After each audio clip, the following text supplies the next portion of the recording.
স্বাধীনতা রক্ষার যুদ্ধে সশস্ত্র বাহিনীর ভূমিকা দেশের স্বাধীনতাপ্রিয় জনগণকে আশান্বিত করেছে। 2024 সালের 5ই আগস্ট পরবর্তী অস্থির সময়ে এবং দৃশ্যমান প্রশাসনিক অচলাবস্থাতেও সশস্ত্র বাহিনী অসাধারণ ভূমিকা পালন করেছে।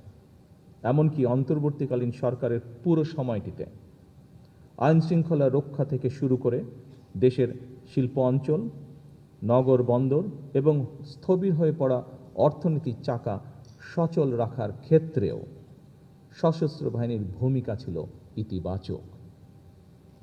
গত 12ই ফেব্রুয়ারি মাসে অনুষ্ঠিত অবাধ, নিরপেক্ষ এবং গ্রহণযোগ্য নির্বাচন সম্পন্ন করার ক্ষেত্রে অন্তর্বর্তীকালীন সরকারের প্রতি সশস্ত্র বাহিনীর সহায়তা ছিল দেশ ও জনগণ এবং গণতান্ত্রিক বিধিবিধানের প্রতি সশস্ত্র বাহিনীর আস্থা ও বিশ্বাসেরই প্রতিফলন। উপস্থিত অফিসার্স এবং সৈনিকবৃন্দ,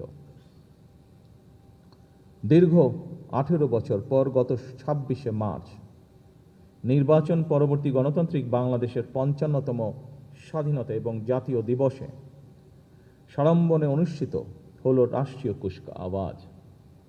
অত্যন্ত সুশৃঙ্খল, পরিপাটি ও নজরকাড়া প্যারেড এবং প্রদর্শনীর জন্য আমি আপনাদেরকে বিশেষভাবে ধন্যবাদ জানাতে চাই।